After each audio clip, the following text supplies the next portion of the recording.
¿Qué onda, chicos? Nos encontramos nuevamente en otro capítulo de este hermoso proyecto que tenemos preparados para ustedes. Mi nombre es Daniel Menocal.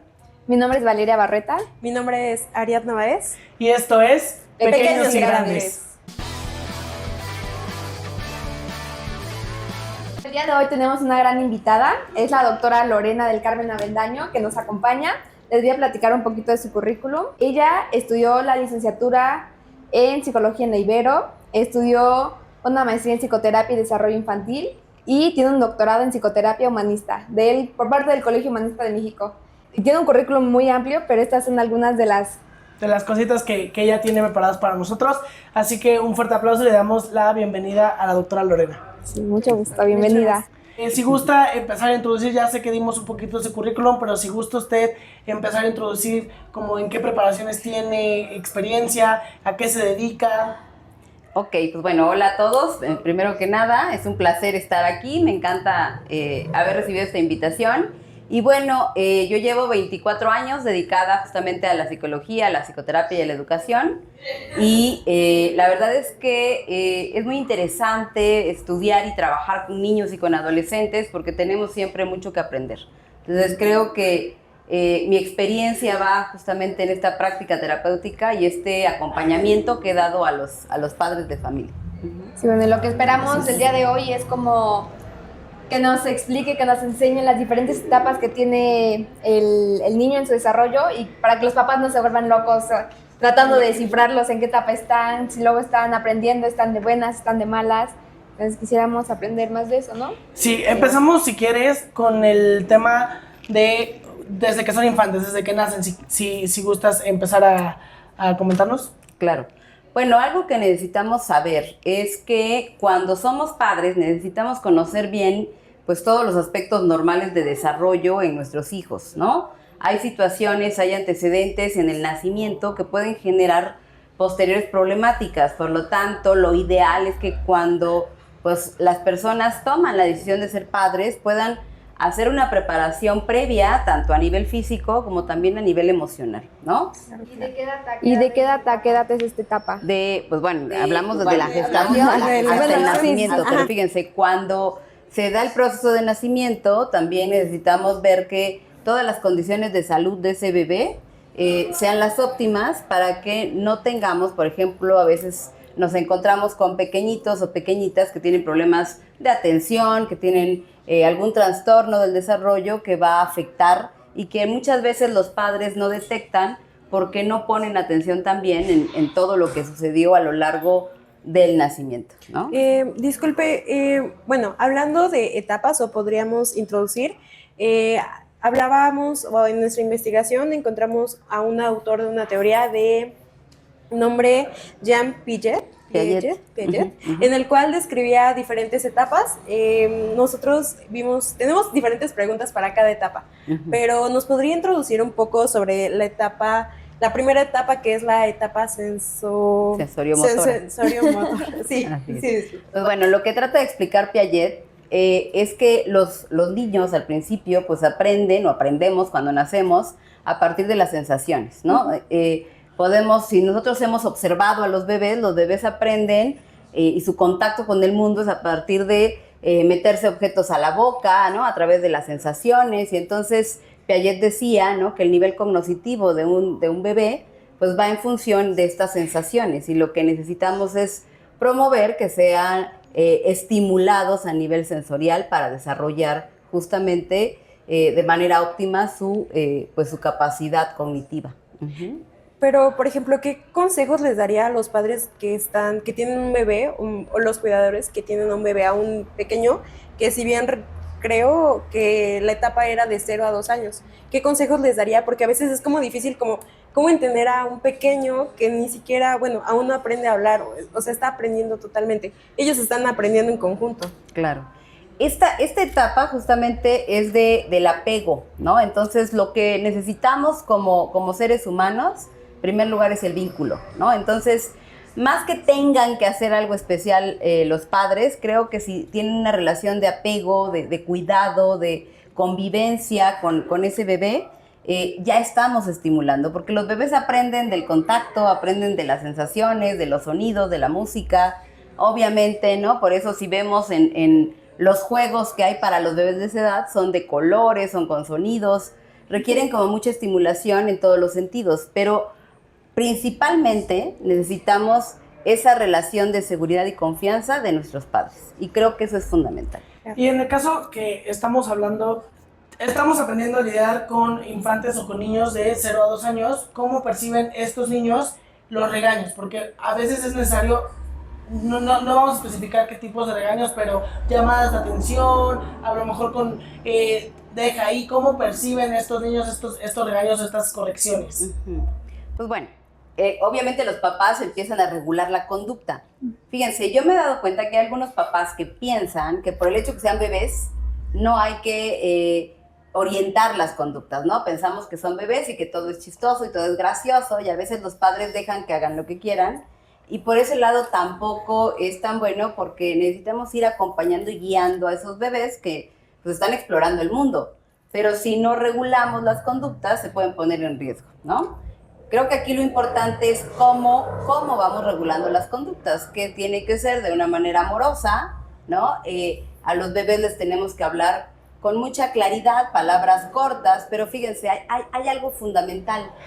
Como ellos apenas están en este proceso de lenguaje, en realidad aprenden de nuestro lenguaje no verbal, de nuestra conducta. Y entonces, si yo como mamá, pues mi conducta o mi lenguaje no verbal no es afectivo, no es amoroso, no es congruente, el bebé va a estar percibiendo eso. Entonces, creo que la mejor manera es a través del amor, ¿no? Un amor que guía, que acompaña y que va orientando de manera amable, ¿no? Y hablando de eso, de que a veces no sabemos cómo corregirlos o los protegemos de más, ya quemándome, tengo un sobrino que no come otra cosa que no sea lo que él quiere, y también tiene problemas con que no le gustan las sensaciones. Vive en la playa, entonces la arena no le gusta sentirla, justo eso, no come cosas que no le gustan, ciertas cosas. ¿Cómo es que esto afecta su desarrollo, con su crecimiento? En realidad todos somos distintos, ¿no? Y entonces, así como de grandes tenemos gustos distintos, ¿no? Y habrá cosas que de plano no nos gustan y que para otros pueden ser sensacionales. Con los pequeños es lo mismo. Creo que tenemos que ir respetando también esta parte de los pequeños, ¿no? O sea, porque no coman algo en específico, no se van a morir, no va a pasar nada, ¿no? Tenemos que buscar equilibrar de manera que, claro, que cuidemos su nutrición, su desarrollo, su salud, pero también dando esa oportunidad que ellos elijan, que descubran cosas que sí les gusten. Entonces, creo que no es de una forma rígida, sino dar una gama de opciones, y alguna de esas opciones les gustará a ese bebé, ¿no?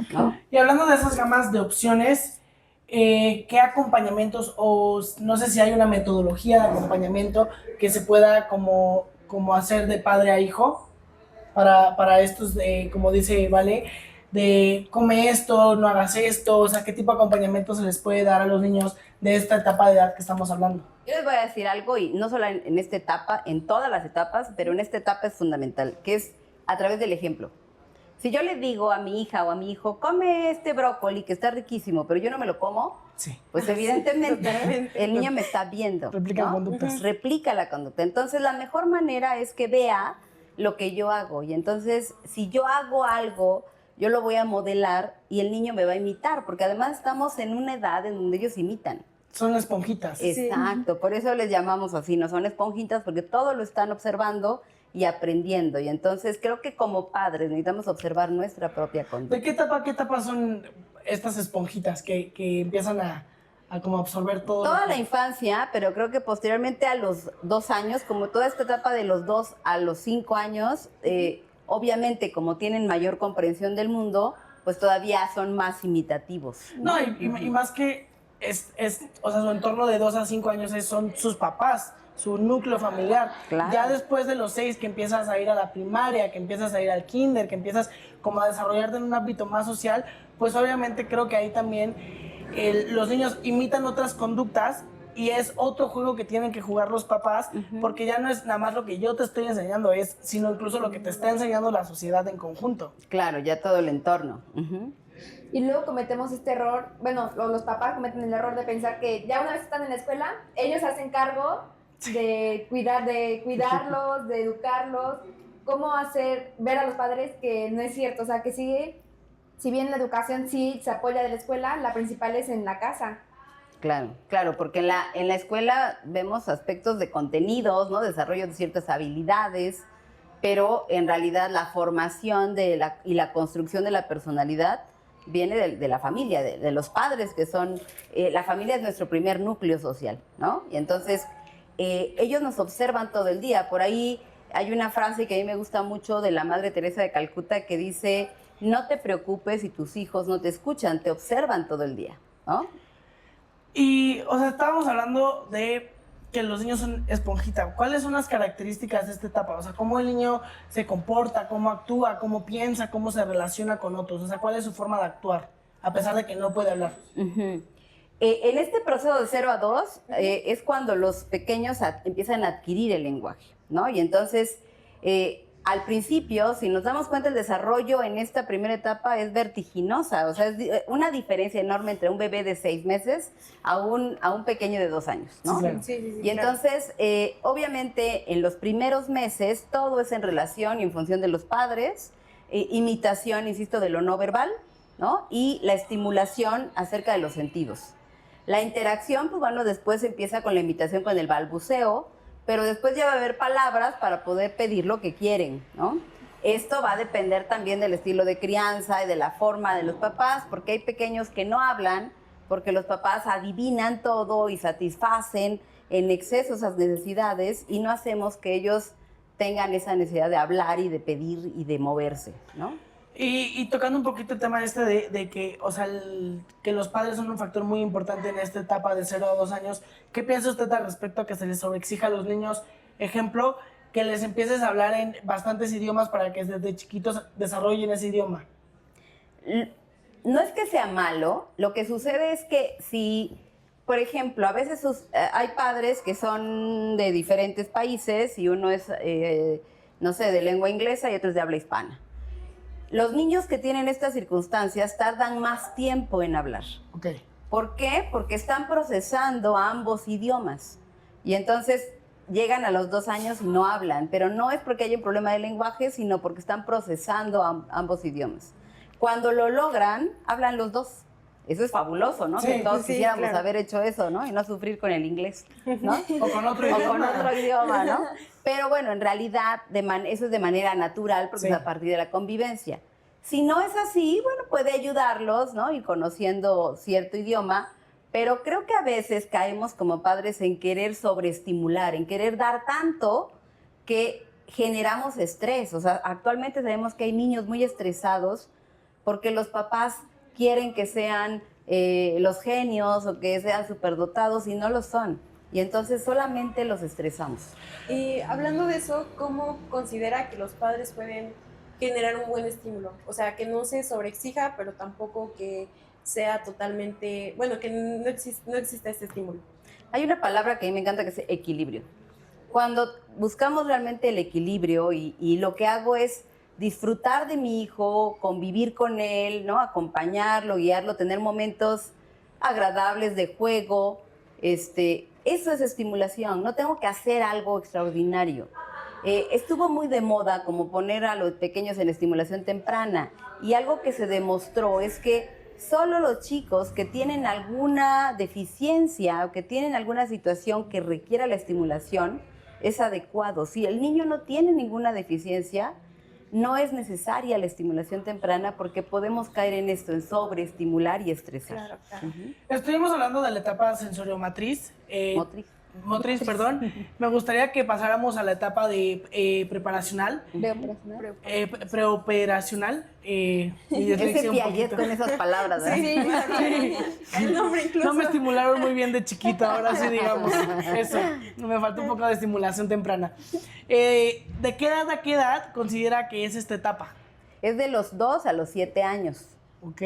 Uh-huh. O sea, después de que pasa la sensoriomotriz, Motriz. Ajá. pasa a la etapa preoperacional. Ok. Sí. ¿Cómo percibe el mundo un niño de esta edad? Fíjense, aquí estamos hablando de un rango muy amplio porque de los 2 años, le llamaba Melanie Klein la primera diferenciación. Es decir, a los 2 años un pequeño o una pequeña ya puede caminar, ya puede hablar y por lo tanto ya puede hacer muchas cosas separándose físicamente, obviamente a unos metros de papá y mamá. Y entonces se da cuenta de que es un ser que puede estar separado de sus padres y que puede hacer muchas cosas por sí mismo, porque se dice que de bebés se ven como de manera simbiótica con la madre, ¿no? Entonces aquí empiezan a explorar el mundo de una manera impresionante y de ahí entran al preescolar. Y entonces viene una etapa en donde pues hay convivencia con otros niños y al principio no les interesa mucho como el jugar en conjunto, ahora sí que juntos pero no revueltos, Sí. ¿no? Pero Claro. están siendo estimulados, están observando algo muy distinto del entorno y sobre todo su autonomía. Usted mencionó que a esta edad ya los niños empiezan a caminar, ya empiezan como a separarse un poquito de la mamá y del papá. ¿Qué pasa o puede suceder que hay un atraso entre etapas? Claro, porque tiene que ver tanto con el desarrollo cognitivo, ¿no? O si bien si hay alguna situación que esté afectando el desarrollo o algo que es muy frecuente y que me parece que es un problema de la actualidad porque ahora los padres generalmente tienen un hijo, ¿no? Está siendo muy frecuente que sean hijos únicos y hay sobreprotección. Sí. Y la sobreprotección es el principal mal de todos los hijos. Justo esa era mi pregunta, que ¿qué pasa con los niños que son hijos únicos y que no conviven con hermanos o con personas de su edad y después tienen que ir al preescolar? Si es más difícil para ellos, si la convivencia... Generalmente sí es más complicado porque de por sí la capacidad de ser empáticos, que tiene que ver también con puedo compartir mis juguetes y vamos a jugar juntos y puedo preocuparme por cómo estás tú, eso lo desarrolla un niño hasta después de los 4 años. Entonces, fíjate, en esta etapa, pues no hay empatía y por supuesto que se enojan porque el niño le quita el juguete o porque lo tiene que compartir. Y si esto no lo ha practicado en casa con los hermanos, pues llega a un mundo en donde hay muchos otros niños que no van a ser empáticos tampoco con él o con ella y entonces ahí viene el conflicto. Claro que es un proceso de adaptación necesario, por supuesto, pero que sí a veces se les complica. Bueno, Perdón, ¿qué sucede cuando esta etapa se atrasa y tienen que entrar a la vida de compartir y así? ¿Qué pasa cuando estas etapas se atrasan y no saben cómo desapegarse de la mamá? Ya no inclusive que uno sea sobreprotector, sino que el niño esté tan apegado a la mamá o al papá porque no ha transcurrido la otra etapa.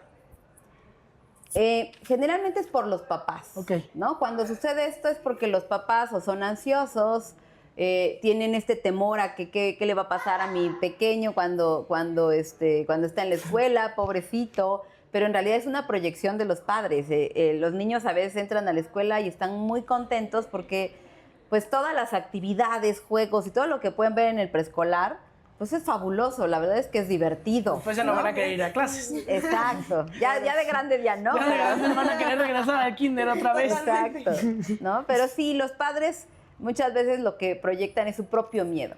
Hace muchos años había un comercial de un yogurt, obviamente no diré la marca. Hasta que nos patrocinen. Hasta que nos patrocinen. Exacto. No, y se veía como la mamá dejaba al pequeñito en el kinder y la mamá estaba con una cara de angustia, casi llorando, y el niño se voltea y le dice a su mamá: ay, mamá, tranquila, vas a estar bien. Y se dio la vuelta y se fue, ¿no? Es una proyección de lo que en realidad pasa. Los niños no sienten ansiedad, la ansiedad es de los padres. Sí, porque también yo creo que como padres estar acostumbrado porque a esa edad de 0 a 2, creo que sobreproteges a los hijos porque pues también si se caen puede ser como muy riesgoso y así. Soltarlos de un golpe para otro y ya no estar tan apegado, también ha de ser un golpe para los padres. Sí. Claro, sí es complejo, ¿no? Sí, la primera vez que te desprendes de tu hijo, de tu hija, sí es complejo, ¿no? Porque además en los primeros años, es un apego muy fuerte, porque además, sobre todo si amamantas a tu bebé, ¿no? Estuviste cuidándolo, claro que es un desprendimiento. Creo que este importante. apego está siempre, porque también cuando empiezan a una edad adolescente, también el apego es diferente, como de ya empiezan a salir, ya empiezan, o sea, como que está obviamente esa sobreprotección como padres. Claro. yo les diría algo que, digo, en los años que llevo trabajando con niños y adolescentes, me parece fundamental. Los padres tenemos que trabajar mucho esa parte, porque si no nos damos cuenta que eso es nuestro, proyectamos inseguridades en nuestros hijos. Hablando de proyectar, en esta etapa o en qué etapas es cuando el niño, por ejemplo, la mamá tiene un miedo y el miedo se lo pasa al niño, ¿no? Apenas me pasó que estaba en casa de mi abuelita con mi prima que tiene a su hijo y veo una cucaracha y bueno, no sé qué era un ratón o algo así y la mamá, mi prima, se pone ¡ah! Y el niño se puso a llorar horrible, o Claro. sea, pero ¿cuándo empieza a pasar eso de que le pasan los miedos o es un Siempre. mito? ¿Siempre? Siempre. Porque o sea, el referente de un niño o de una niña son los papás.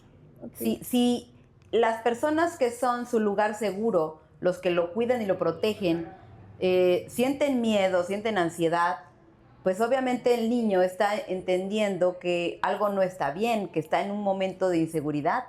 Por lo tanto, va a sentir miedo o va a sentir ansiedad, ¿no? ¿Y cómo podemos evitar que pase eso? O sea, siendo padres, no sé. Trabajando tu propia ansiedad, ¿no? El miedo. Exacto. Trabajando en tus ¿no? propios miedos, ¿no? Trabajando tus propios miedos. Y también cuando comentó lo de cuando el niño va a entrar al preescolar, que la mamá siente esa ansiedad, ¿se la puede pasar al niño?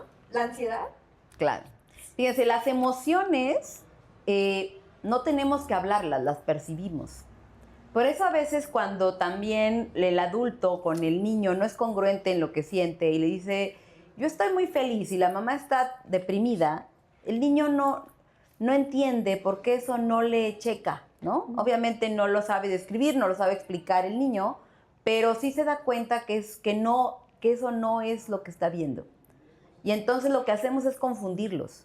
Así que necesitamos también, como padres, como adultos en general, mucha congruencia entre lo que decimos y lo que estamos realmente sintiendo, porque no podemos esconderlo. Bueno, esta pregunta va un poquito más relacionada a cómo los padres actúan, por ejemplo, cuando tienen algunos problemas entre ellos. A veces, no sé, cuando ves que tus papás están peleando o están teniendo como algunos problemas, como que te sientes triste, te sientes apachurradito, pero no sé, en algún punto como que te enteras de los problemas y ¿por qué no me contaste? ¿Cómo tendría que ser la manera de actuar de los padres cuando tienen como esos problemas más de relación que como que, no sé, incluso a veces el niño siente como que, ay, se están peleando por mi culpa o así cosillas? ¿Cómo Claro. podríamos evitar como eso? Claro, porque los niños tienen la fantasía, porque además acuérdense, un niño es egocéntrico por naturaleza. Sí. Después Eso no se lo nos sabía. tiene que quitar, pero a Eso veces no lo sabía. No se le quitó al niño. a algunos no se les quita, ¿verdad? No es cierto. El egocentrismo es algo precisamente que es parte de la etapa, ¿no? Y entonces, si un niño ve problemas entre los papás, piensa que él es el culpable, ¿no? Y entonces empieza a sentir culpa porque, o si los papás se separan, piensa que él hizo algo para que se separaran. Entonces, por eso es muy importante, primero, que los problemas de adultos los resuelvan entre adultos y las peleas, discusiones, no sean frente a ellos.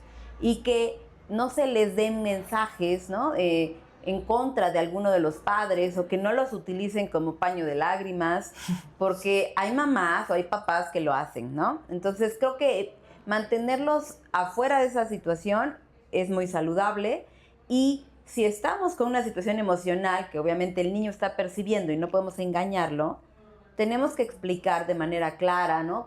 Porque también se vale que mamá esté triste o que papá esté enojado. O sea, podemos hablar de nuestras emociones, pero solo para clarificarlas, ¿no? Y hablando de como enseñarles estas cosas, y hablando de que no los involucremos en los pleitos, en el caso de que pues se está involucrando este pleito y se involucra a los hijos, ¿cómo poder hacerles entender a los hijos que no interfieran? Porque luego uno como hijo quiere intervenir también. Que ahí también hablamos de límites. Los Sí. mismos padres tienen que poner los límites, ¿no? Esto no es asunto tuyo, ¿no? La discusión es papá y mamá, no es contigo. Mamá y papá te amamos y siempre seremos tus papás independientemente de que nosotros estemos enojados o las personas nos podemos enojar. Eso es normal, pero lo podemos resolver. O sea, creo que explicarles de manera sencilla, pero muy clara, eso va a ayudar a que ellos puedan ir entendiendo las situaciones. ¿Cómo perciben a esta edad de los 2 a los 7 los regaños de los niños? Pues en realidad muy fuertes, porque si a veces no medimos que nuestro lenguaje no verbal, ¿no? De enojo o el gritar, ¿no?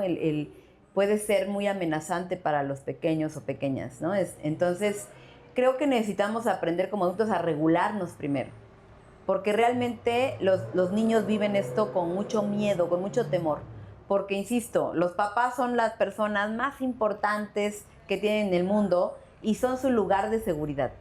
Y si ese lugar de seguridad es esa persona con la que yo me siento protegido o protegida, ahora me hace sentir amenazada, esto pues genera un miedo enorme, ¿no? Y de ahí viene también este desarrollo de un apego ansioso, por ejemplo. O sea, la percepción como uno, como niño, va cambiando, o sea, la percepción de los regaños va cambiando conforme las etapas. Generalmente vamos creciendo y bueno, también vamos creciendo en desarrollo cognitivo, vamos entendiendo mejor las situaciones, pero también en tamaño. Y si lo vemos en proporción de tamaño, un niño de, no sé, de 3, 4 años, que es pequeñito, ve a los papás gigantes, ¿no? Y entonces... Bueno, en mi caso no, mido muy poquito, tengo unos 60. Pero fíjate, y yo iba a poner un ejemplo así, yo soy chiquita, mi mamá es chiquita, pero yo recuerdo que yo veía a mi mamá gigante y mi mamá es muy chiquita, ¿no? Pero eso me di cuenta hasta que era yo, no sé, hasta que tenía como 12 años, me percaté que mi mamá no era grande, ¿no? Pero un niño pequeño ve gigante a sus padres, entonces imagínense un gigante gritando, manoteando, evidentemente eso da miedo, ¿no? Espanta, sí, claro. Claro. Sí. Bueno, ahora me gustaría que pasáramos a la etapa de operación formal. Cuéntanos un poquito de esta etapa. Esto tiene que ver, ¿no? De acuerdo a lo que dice Piaget, es que el desarrollo cognitivo de un pequeño en operaciones concretas, que sería de 7 a 12, ¿no? Estaríamos hablando, dijiste formal, que es la que sí, perdón. Que el niño ya tiene obviamente mayores capacidades a nivel cognitivo, es la etapa de la primaria. Y si nos damos cuenta, en la primaria donde nos llenan de contenidos y aprendemos muchísimas cosas que no aprendimos antes, ¿no? Y esto tiene que ver porque ya tenemos una capacidad más amplia de aprender, de memorizar, de razonar. Pero tenemos que hacerlo de lo concreto, de lo conocido. Un error en la educación, y que yo siempre menciono, es que en la educación tradicional han cometido el error en muchas ocasiones de que se habla de manera abstracta con los niños que no entienden lo abstracto. Trabajamos con un libro, ¿no? La maestra habla, explica, pero el niño no entiende de lo que se le habla si no le pones un material, si no haces el experimento, si no ve eso que es de lo que se está hablando. Por eso es una etapa donde se requiere aprender a partir de lo concreto, de lo visible. Ok, bueno, hablando de la manera en la que los niños aprenden, bueno, me es importante decir, por ejemplo, yo tengo primitos que tienen 6, 7 años, bueno, todavía no llegan a la etapa concreta, pero ellos utilizan bastante tablets, televisión, teléfonos, o sea, ellos se estimulan o van creciendo con esa imagen. ¿Usted cómo cree que esos niños se ven afectados o cómo cree que aporta eso a su desarrollo? Pues esta es la realidad, lo que está sucediendo en esta generación, que es la generación T, ¿no? Es una generación que nació con esto, que es parte de ellos. El problema es que a edades muy tempranas se le está dando pues dispositivos electrónicos que los neurólogos han hablado de que pues genera así pues un daño, ¿no? Porque además, fíjense, toda la estimulación de estos dispositivos que tienen luz, movimiento, música, ¿no? Los videojuegos, por ejemplo, todo esto que tiene una gama de estimulación que después los niños solamente pueden mantener la atención en situaciones que tienen esa estimulación, ¿no?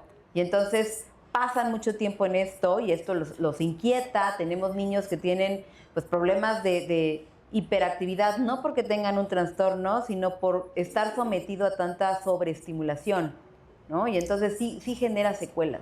¿A qué edad es recomendable?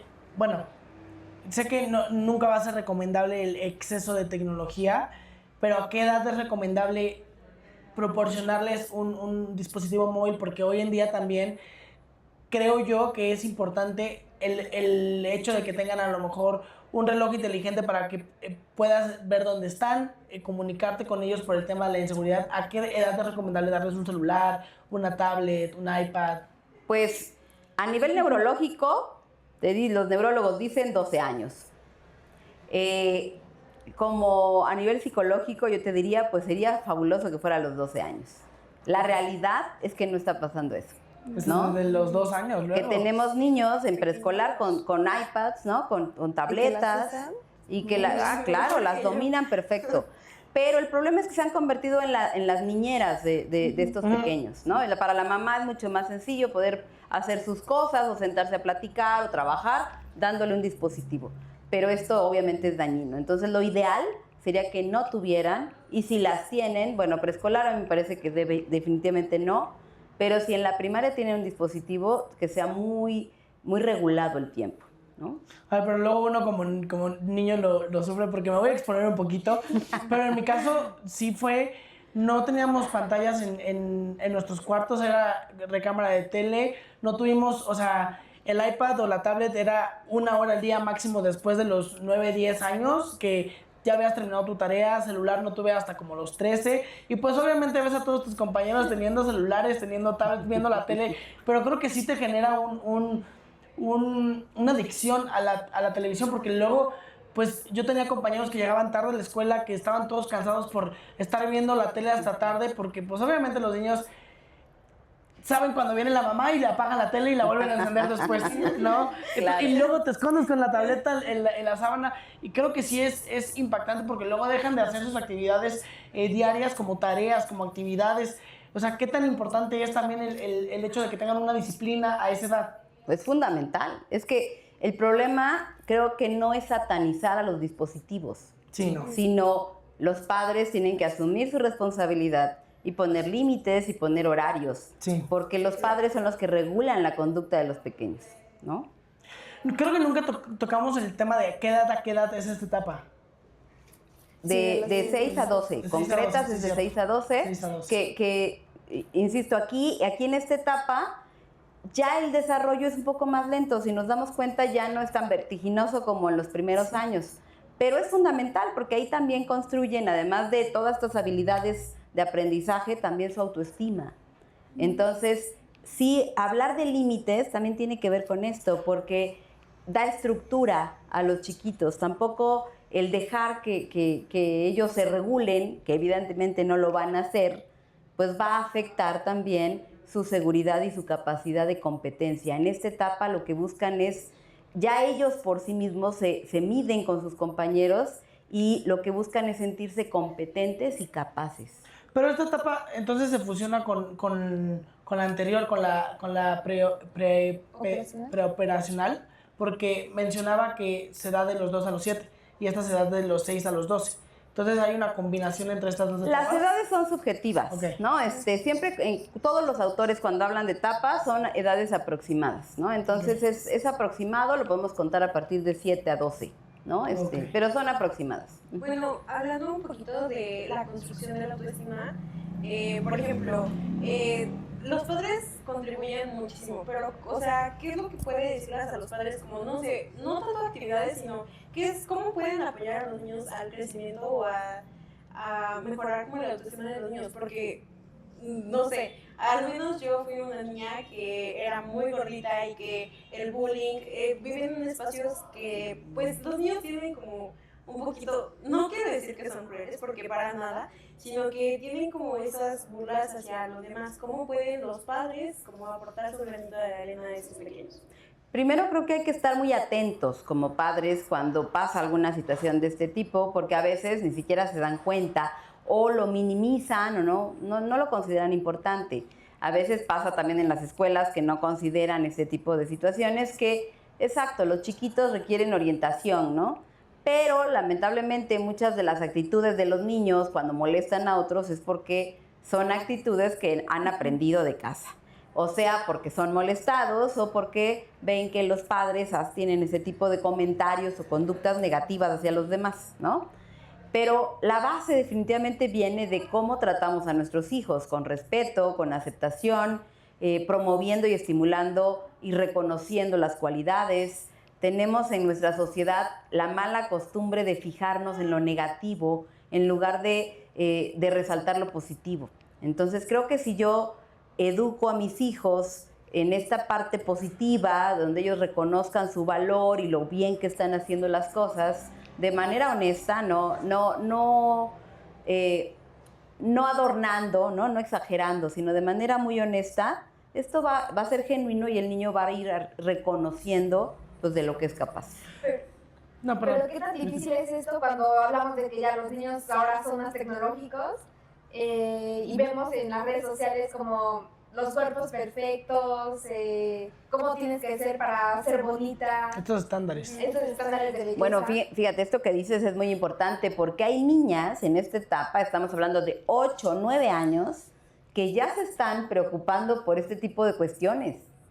Pero aquí la situación es, ¿tendrían estas niñas que estar viendo redes sociales? O sea, la respuesta sería no. Y también como menciona usted, desde casa. O sea, porque si la mamá le dice o el papá le dice, oye, ya está subiendo de peso, aguas, oye, hay que checar esto, oye, o sea, se empiezan. Puede ser que los papás lo hagan de manera positiva, pero, o sea, piensen que es un comentario constructivo, pero en realidad a esa edad te afecta mucho. O sea, yo creo que sí es muy importante el tacto que tenemos con los niños, porque también creo que en esta etapa, no sé, corríjame si estoy en lo incorrecto, empieza esta etapa de la confrontación. No sé si empieza esta etapa o después, pero así como el que empiezan a generar sus propias ideas y pues obviamente que los papás les metan otras ideas de que, oye, estás subiendo de peso, pues sí afecta mucho en el crecimiento. Sí, al final de la etapa ya muchos ya empiezan, ¿no? A ver que sus papás tal vez no son tan grandes, los héroes que ellos veían, ¿no? Pero bueno, al inicio de la etapa sí, todo lo que digan los papás es fundamental. Pero fíjate, esto es importante porque no solamente a veces es lo que les dicen a ellos, a veces los papás o los adultos estamos platicando y estamos criticando, por ejemplo, los cuerpos de los demás, ¿no? Ay, no, fulanita está gordita, o esa niña que gordita, o ese niño, ¿no? Y entonces nuestros hijos, insisto, están escuchando, estamos modelando. Y además, nosotros mismos no tenemos aceptación de nuestro cuerpo, de nosotros. Entonces, si yo estoy como mamá diciendo, no, ya voy a estar a dieta porque ya engordé y mira no sé qué, esto mi hija o mi hijo lo está escuchando y lo va a replicar. Pues sí. ¿No? En este caso, volvemos a entrar en esta misma pregunta. ¿Cómo perciben a esta edad el regaño? Pues también, ¿no? La palabra de los padres es fundamental. Y entonces lo que diga mamá o lo que diga papá, pues bueno, claro que les va a impactar. Y además, si en esta etapa lo importante es sentirme capaz y competente, muchas veces los papás en su forma de llamar la atención etiquetan. En lugar de decir, esta acción que cometiste no fue correcta, ¿no? O esto esto que hiciste, ¿no? No te salió bien, pero lo podemos mejorar, ¿no? O tú lo puedes hacer. A veces los papás le dicen, no puedes, yo lo hago, ¿no? Eres tonto. Y entonces vamos afectando su seguridad, su confianza.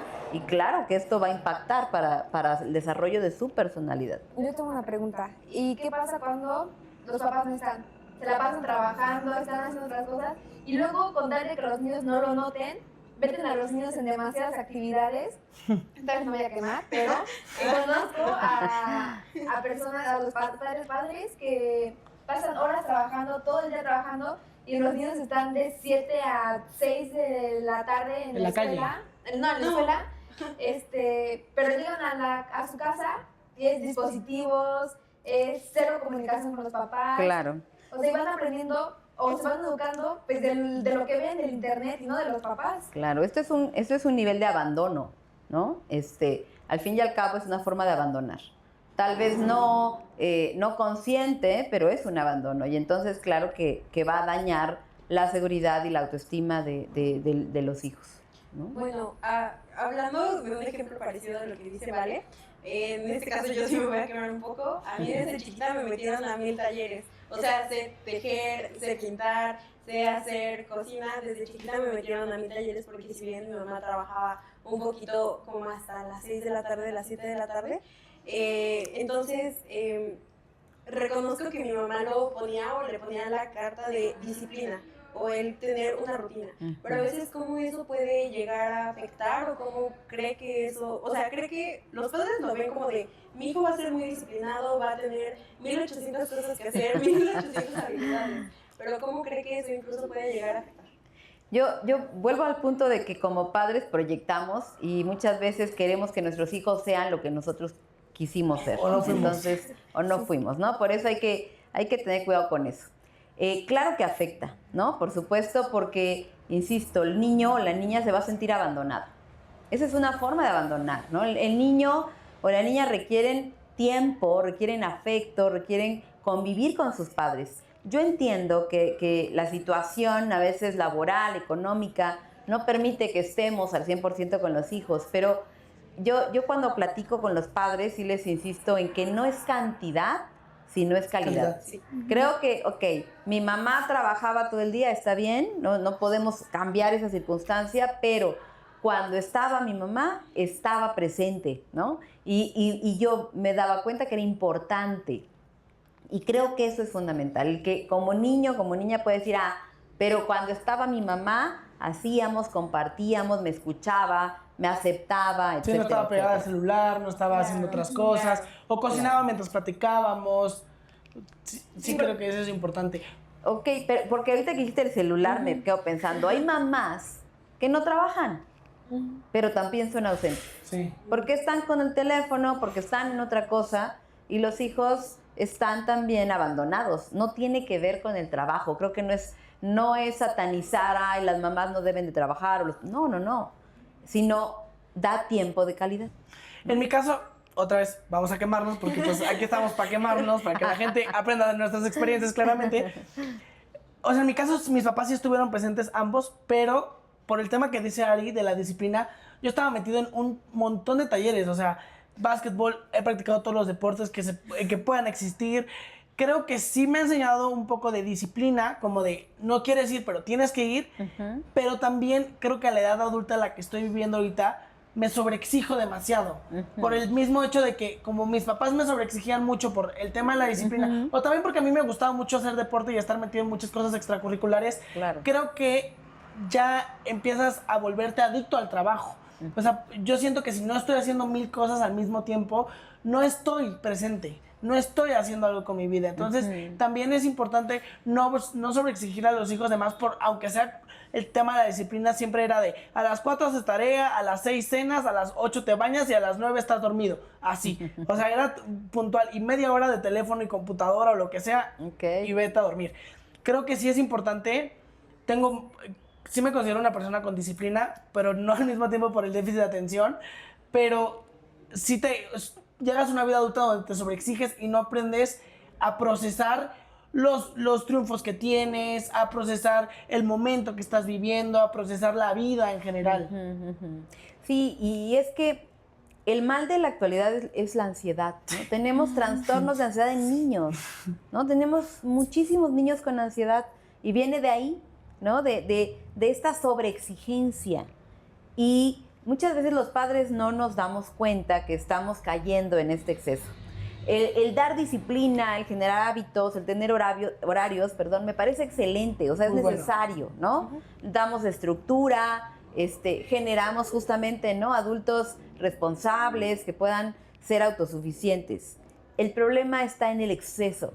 Cuando yo me voy a un extremo, cuando yo me vuelvo rígido o rígida, ahí ya está la dificultad.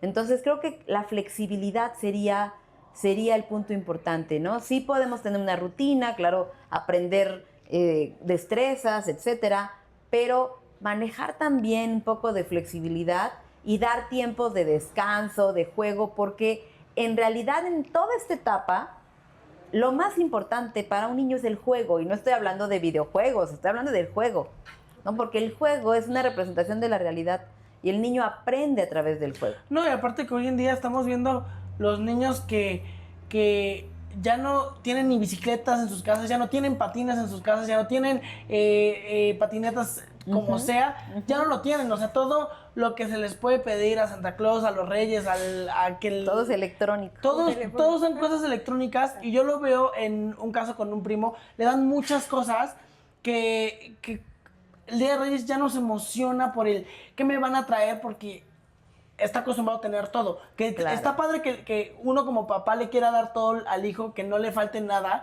pero también es este tema de generar expectativas para el hijo. O sea, de que Sí. todo el tiempo te estés emocionando, porque si ya nada te emociona, como que no hay nada que te mueva. Claro, ya no hay capacidad de asombro, Sí. ¿no? Y creo que también actualmente muchos padres han caído en esto, ¿no? Queremos darles todo, pero en realidad lo que hacemos es que tenemos niños carentes de muchas cosas, como el afecto, la atención, ¿no? Como la creatividad, ¿no? Creo que se están perdiendo de todo eso porque lo material no lo va a compensar, ¿no? No, pues porque hoy en día los niños están haciendo hasta amigos en estos videojuegos. Y los muy riesgos famosos. que implica Los todo riesgos eso. que no sé si se enteró de un caso en el que estaban jugando Roblox y llegó un señor a la casa de la señora queriendo jugar con la niña de 6 años.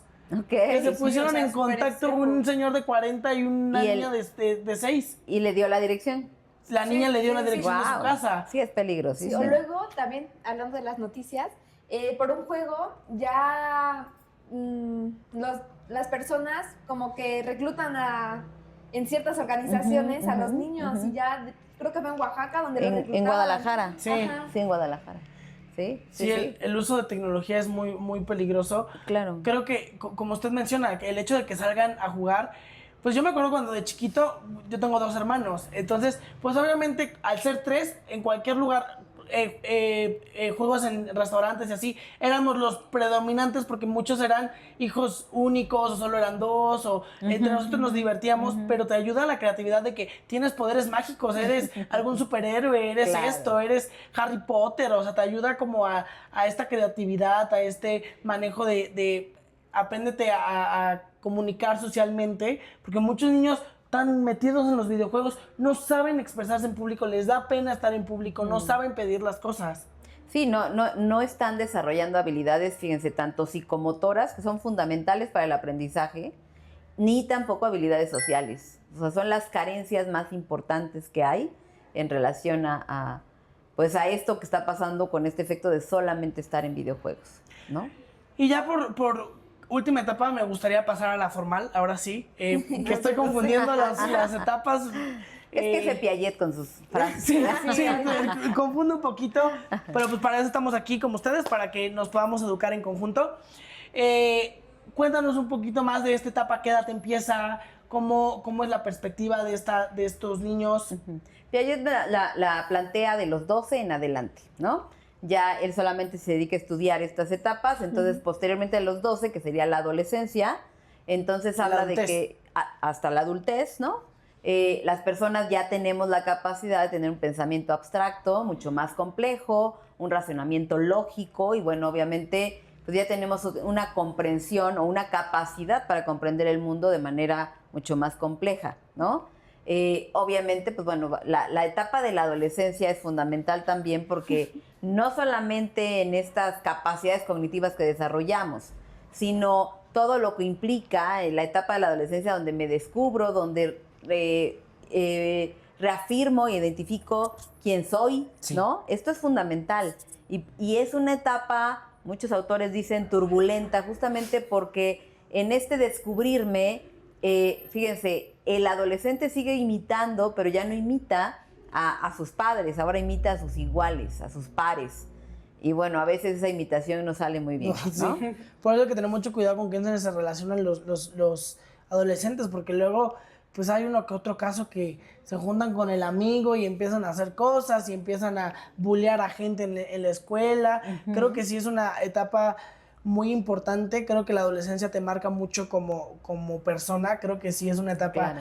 donde empiezas a relacionarte, qué está bien, qué está mal, a tener tu autopercepción, a saber con quién juntarte, con quién no, porque aunque los papás quieran estar muy presentes, los hijos somos los que luego no permitimos que estén tan presentes porque queremos también nuestro espacio y nuestra libertad.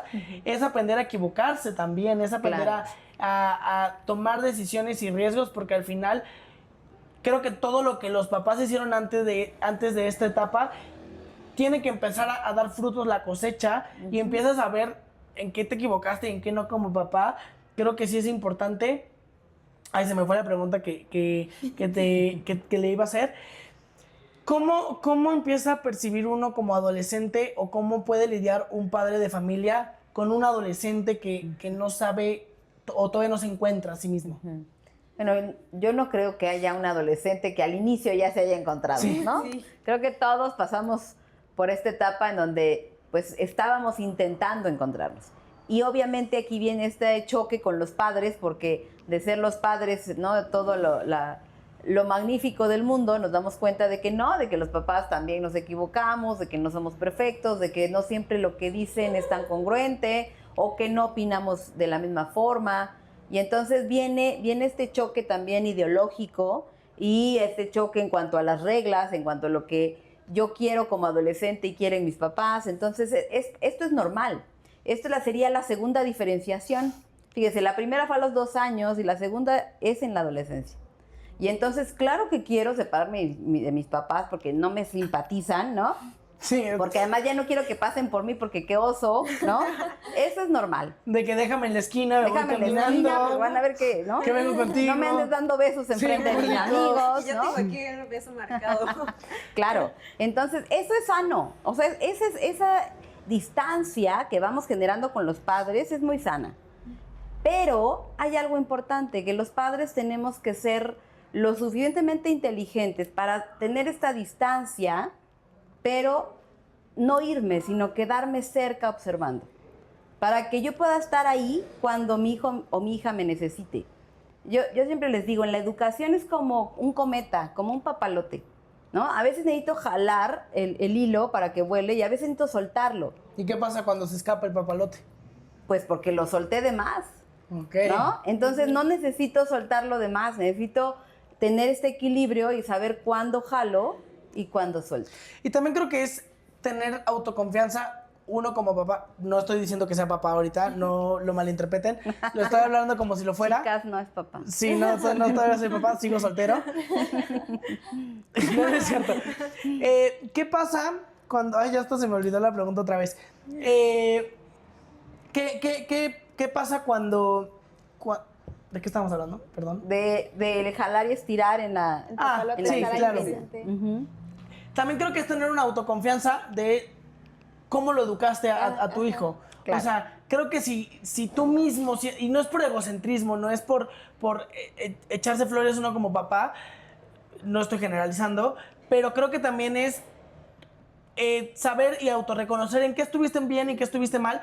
Y sí, no sobreproteger, pero sí no soltar el papalote en las cosas que después te diste cuenta en las que estuviste mal. Pero en las cosas que dijiste, ok, lo eduqué de esta manera, confío en la manera en la que lo eduqué y confío también en mi hijo, podemos soltar tantito, bueno, no soltarlo completamente, pero sí aflojar el papalote, el hilo del papalote. Y en las cosas en las que dijimos, chin, o sea, ya cuando va creciendo y se va volviendo rebelde el adolescente y ya empieza a salir a la calle y empieza a convivir socialmente con ya no su escuela y con sus papás ni con su familia, convive con el entorno en general, en la población, ya es, ok, vi que en esto me equivoqué, le echo ojito, pero en esto sé que lo eduqué bien, lo suelto un poquito y le tengo la confianza para, obviamente, como hijo, no la rieguen porque si no van a perder esa confianza en los papás, porque pues obviamente como papá te toca cuidar de más a los hijos y más cuando salen a la vida adulta es de que les vaya a pasar algo, puede pasar ya al principio, ya después dices, todo lo que hice por ti, tienes que saber... Claro. Porque tampoco es sano que a los 18 años te estén sobreprotegiendo de que esto, el otro, porque también es que los hijos se equivoquen, sí regañarlos cuando los tengan que regañar, pero cómo perciben también este regaño. Claro. Es que fíjense, creo que aquí es el equilibrio, ¿no?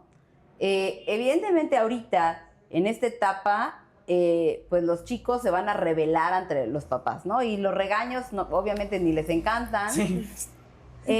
Creo que depende cómo es, ¿no? Creo que en sí el regañar, el pelear con los hijos o estas pues técnicas de antes, de castigos, etcétera, pues no funcionan y lo único que generan es enojo en el adolescente, ¿no?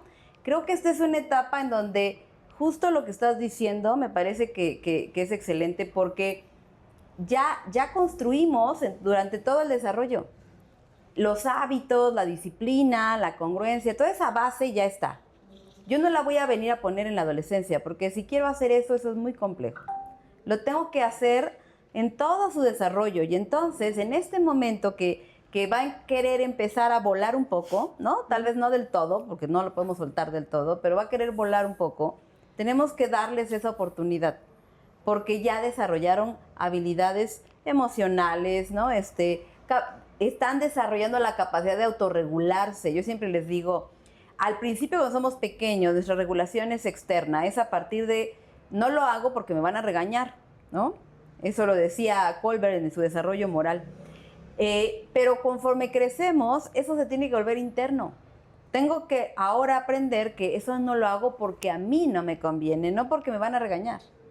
Sí. Pero en la adolescencia todavía están acomodando eso, ¿no? Entonces están midiendo a ver hasta dónde.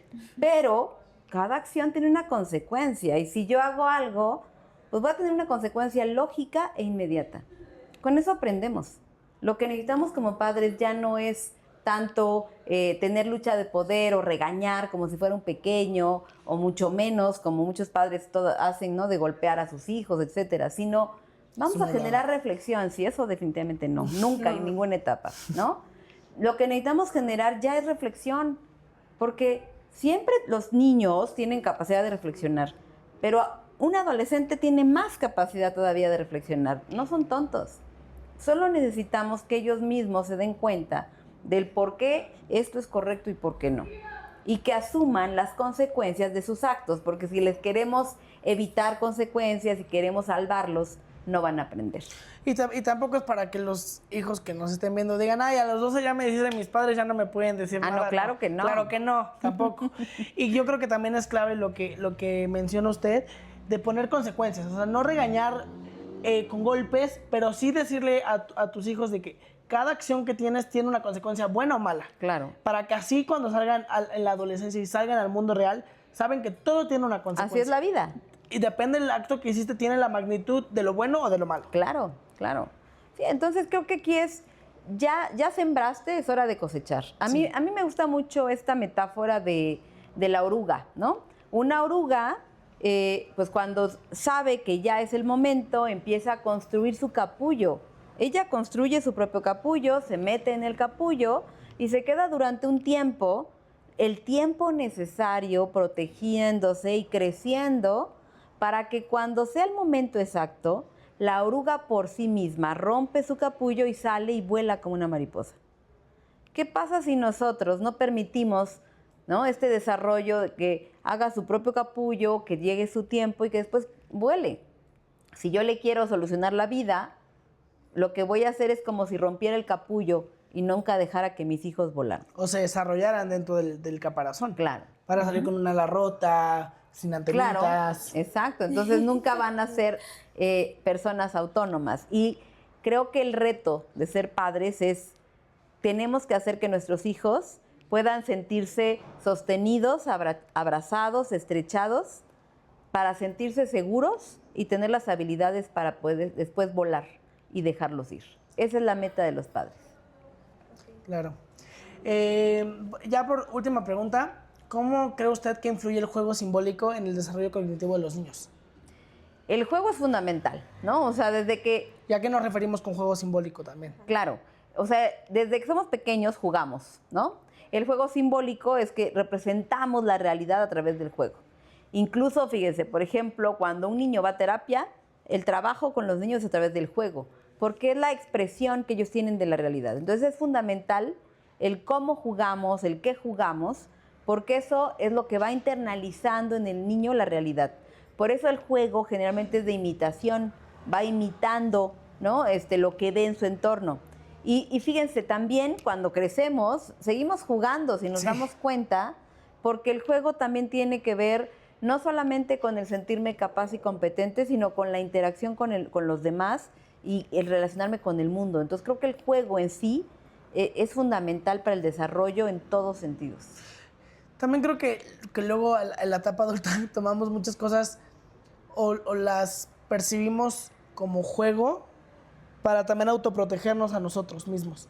O sea, creo que también es un método de defensa, no sé si estoy bien o estoy mal diciendo esto, un método de defensa decir de que, pues por si la riego, o por si no me gusta, o sea, por si no logro este objetivo, lo voy a tomar como juego. Bueno, ese puede ser un mecanismo aprendido, ¿no? Sí. Que en realidad es una Ya me evasión. En realidad es una evasión, ¿no? El aprender como el de, no me importaba, era de juego, ¿no? Habría que ver si realmente es como para evadir o realmente si quería yo tomarlo como un juego.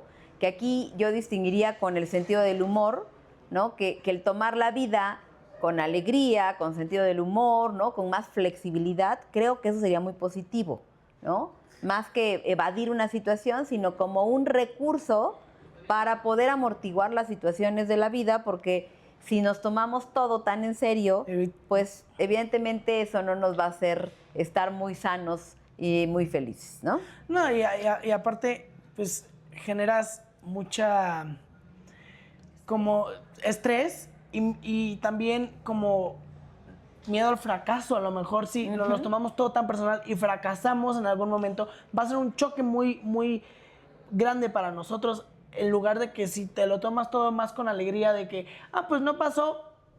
O sea, la vez pasada nos dieron una reflexión en una clase de todo lo que le dices no, le estás diciendo sí a otra cosa. Dices no a algo, dices sí a otra cosa, a otro sueño, a otra. Si esto no pasó, es porque algo mejor tiene que venir para ti, ¿no? Y no tomarte las cosas tan personal, creo. Claro, y creo que esto lo enseñamos desde nosotros como padres, con nuestra actitud, nuestra visión de vida.